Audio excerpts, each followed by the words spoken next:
That's my fact check. इन दिनों social media पर एक मैसेज तेजी से वायरल हो रहा है। इसमें मौलाना अबुल कलाम आज़ाद के हवाले से एक बार फिर हिंदू मुस्लिम खेला करने की कोशिश की जा रही है। आज जानते हैं इस मैसेज का पूरा फैक्ट चेक लेट्स माइक के इस अंक में। दावा है कि मौलाना आजाद भारत के पहले एजुकेशन मिनिस्टर थे। कोई फॉर्मल स्कूलिंग नहीं थी। भारत के नागरिक नहीं थे। दादा मक्का में बस गए थे। वे मक्का में पैदा हुए और मक्का मिस्र में अल अजहर मदरसे में पढ़े। नेहरू ने उन्हें मंत्री बनाया।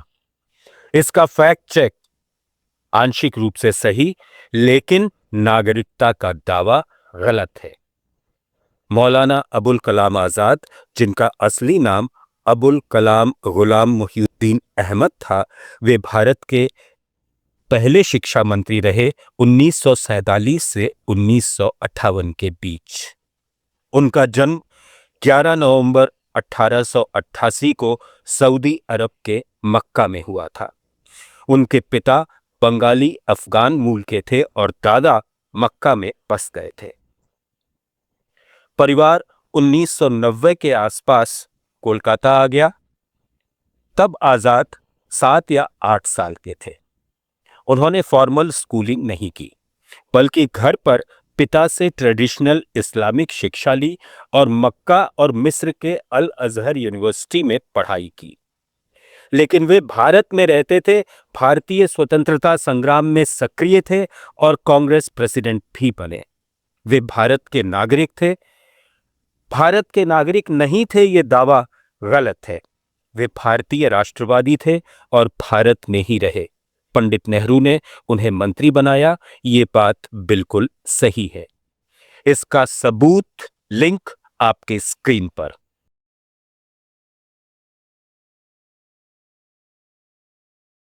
दावा है कि आजाद ने पक्के मुस्लिम ख्वाजा गुलाम सैयदीन को एजुकेशन सेक्रेटरी बनाया। इसका फैक्ट चेक आंशिक रूप से सही, लेकिन पक्के मुस्लिम और अपनी सोच वाले वाला हिस्सा बायस्ड और सबूत रहित है। ख्वाजा गुलाम सैयदीन शिक्षा मंत्रालय के सेक्रेटरी थे 1948 से 54 के आसपास, आजाद के समय में। वे प्रमुख भारतीय शिक्षाविद थे। जम्मू कश्मीर के डायरेक्टर ऑफ एजुकेशन रह चुके थे और शिक्षा की नीतियों में खासा योगदान दिया। वे मुस्लिम थे, लेकिन उनका चयन योग्यता पर आधारित था, न कि सिर्फ धर्म पर। पक्के मुस्लिम ढूंढा का दावा सबूत रहित है और राजनीतिक रूप से बायस्ड है। इसका सबूत लिंक आपके स्क्रीन पर।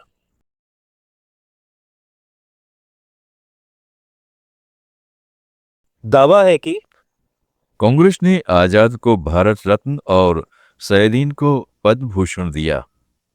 इसका फैक्ट चेक आजाद के लिए सही, सैयदीन के लिए गलत या असत्यापित। मौलाना आजाद को भारत रत्न 1992 में मिला, मरणोपरांत, जो कांग्रेस की पीवी नरसिम्हा राव सरकार के समय था। लेकिन ख्वाजा गुलाम सैयदीन को पद्म भूषण का कोई रिकॉर्ड नहीं मिलता। उनकी बायोग्राफी में कोई अवार्ड मेंशन नहीं है, लिहाजा यह दावा गलत है। इसका सबूत लिंक आपके स्क्रीन पर। दावा है कि सैयदीन की बेटी सैयदा हामिद को इंदिरा गांधी ने पीएमओ में सेक्रेटरी बनाया। कट्टर मुस्लिम परिवार से होने के कारण उन्हें पद्मश्री मिला, क्योंकि कांग्रेस में अवार्ड किलो के भाव बढ़ते थे। मुसलमानों को पसंद किया जाता था। इसका फैक्ट चेक आंशिक रूप से सही, लेकिन पीएमओ का दावा गलत और कट्टर मुस्लिम वाला बायस्ड। 1943 में कश्मीर में जन्मी सैयदा सैयदीन हामिद ख्वाजा गुलाम सैयदीन की बेटी हैं। वे सामाजिक कार्यकर्ता, लेखिका और मुस्लिम महिलाओं के अधिकारों पर काम करती हैं। इंदिरा गांधी के समय पीएमओ में सेक्रेटरी का कोई रिकॉर्ड नहीं, लिहाजा ये बात गलत है। वे यूपीए सरकार में 2004 से 14 के बीच प्लानिंग कमीशन की मेंबर थीं। उन्हें यूपीए सरकार में 2007 में पद्मश्री मिला। कट्टर मुस्लिम और अवार्ड किलो के भाव वाला हिस्सा सबूत रहित राय है, फैक्ट नहीं। अवार्ड सभी समुदायों को दिए जाते थे। इसके सबूत लिंक आपके स्क्रीन पर। दावा है कि सोनिया राहुल के प्रभाव में मनमोहन सिंह के समय सैयदा हामिद को कैबिनेट मंत्री दर्जा और प्लानिंग कमीशन मेंबर बनाया गया। इसका फैक्ट चेक सही, लेकिन कट्टर मुस्लिम और सुपर पीएम वाला हिस्सा बायस्ड है। वे 2004 से 14 के बीच मनमोहन सरकार में प्लानिंग कमीशन की मेंबर थीं, जो कैबिनेट रैंक के बराबर है। सोनिया राहुल के प्रभाव का दावा राजनीतिक राय है, फैक्ट नहीं। सबूत लिंक आपके स्क्रीन पर। दावा है कि सैयदा हामिद कहती हैं कि धरती अल्लाह ने बनाई है, इसलिए बांग्लादेशी मुसलमानों को भारत में रहने का हक है, उन्हें बाहर नहीं निकाल सकते। इसका फैक्ट चेक सही, लेकिन एक्सिगरेटेड। अगस्त 2025 में असम में इविक्शन ड्राइव के दौरान उन्होंने कहा, अल्लाह ने ये धरती इंसानों के लिए बनाई है, बांग्लादेशी भी इंसान हैं, उन्हें यहां रहने का हक है। ये असम में बांग्लादेशी इमिग्रेंट्स के एविक्शन के खिलाफ था। लेकिन मुसलमानों स्पेसिफिक नहीं कहा, क्योंकि बांग्लादेशी ज्यादातर मुस्लिम हैं। इस पर काफी कंट्रोवर्सी हुई। सीएम हिमंता बिस्वा शर्मा ने आलोचना की, कांग्रेस ने इससे दूरी बनाई। सबूत लिंक आपके स्क्रीन पर। दावा है कि राहुल गांधी को पीएम बनाने वाले खुद को मेंटली तैयार करें। इसका फैक्ट चेक, ये राय है, फैक्ट नहीं। कोई सबूत नहीं, सिर्फ राजनीतिक कमेंट्री। समग्र निष्कर्ष, टेक्स्ट में कुछ फैक्ट सही हैं, जैसे जन्म, पद और स्टेटमेंट, लेकिन कई एग्जेगरेटेड या गलत हैं, जैसे नागरिकता, पीएमओ पद, अवार्ड्स, कट्टर मुस्लिम जैसे शब्द। यह राजनीतिक रूप से बायस्ड मैसेज है, जो कांग्रेस और मुस्लिम व्यक्तियों को टारगेट करता है। फैक्ट चेक से पता चलता है कि व्यक्ति योग्य थे, लेकिन दावे में सांप्रदायिक एंगल जोड़ा गया है। आप क्या सोचते हैं? कमेंट बॉक्स में जरूर बताइए। जुड़े रहिए लेट्स माइक के साथ। जय Hind.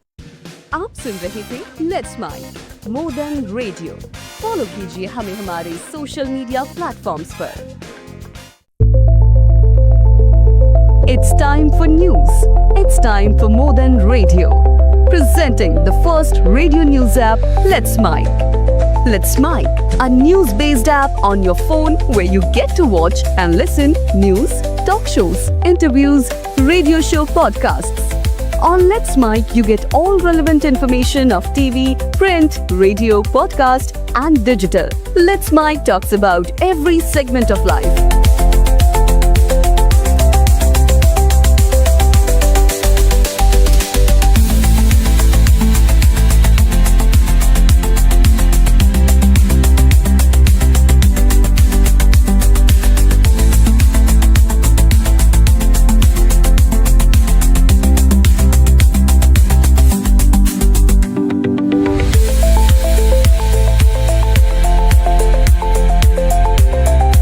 Download the app now from Play Store. Available both on Android and iOS mobile phones.